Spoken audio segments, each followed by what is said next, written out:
भगवान राम की जन्मभूमि, गांधी की कर्मभूमि और क्रांतिकारियों की भूमि चंपारण के वाल्मीकि नगर से 23 दिसंबर से शुरू होने वाले मुख्यमंत्री की प्रगति यात्रा में हम तमाम बिहार वासी, चंपारण वासी उनका हार्दिक अभिनंदन करते हैं, स्वागत करते हैं। साथ ही मुख्यमंत्री जी को यह सलाह देना चाहते हैं कि यह उनका जो यात्रा है प्रगति यात्रा या विकास योजनाओं की समीक्षा है। तो एक बात जान लीजिए कि विकास का मतलब क्या है। जब तक शिक्षा का विकास नहीं होगा तब तक किसी भी व्यक्ति का चतुर्दिक विकास नहीं हो सकता है। अगर आप बढ़िया पुल बनाते हैं और वह पुल खराब बन जाता है, ढह जाता है, तो आप फिर नया पुल बना लीजिएगा। अगर आप 10 करोड़ में रोड बनाते हैं, वो रोड टूट जाता है, तब 20 करोड़ का नया रोड बना लीजिएगा।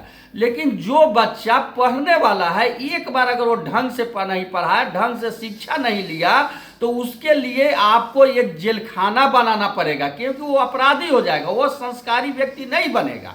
इसलिए विकास का मतलब है शिक्षा का विकास, और शिक्षा के विकास से ही चतुर्दिक विकास संभव है, बिहार का विकास संभव है। इसलिए मुख्यमंत्री जी से आग्रह करेंगे कि आप तमाम विकास में सर्वप्रमुख प्राथमिकता शिक्षा के विकास को दीजिए। और यह तभी संभव है जब आप प्रोग्राम बना करके नहीं, आप जिस विद्यालय को चुनते हैं सिर्फ उसी विद्यालय पर पूरा जिला प्रशासन फोकस करके उसको चमका देता है, और आपको लगता है कि बिहार के सारा विद्यालय ऐसा ही।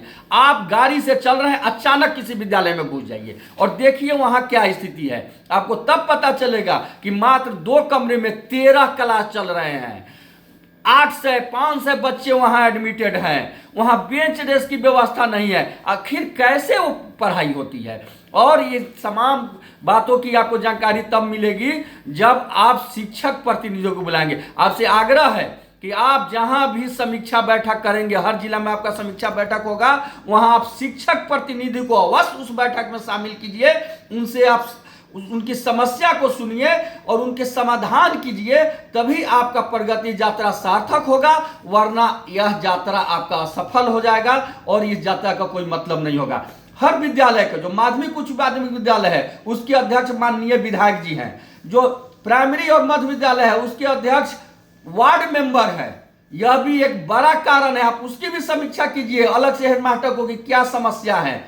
आप अगर पदाधिकारी को नहीं करते हैं तो जिस तरह से वो लोग हर काम में रुकावट करते हैं, आप कोई भी जो विकास के काम देते हैं उसको तय कीजिए कि इसको 90 दिन में पूरा करना है, 6 महीना में पूरा करना है। लेकिन यह आपसी लेन देन के चक्कर में पेराते रहता है।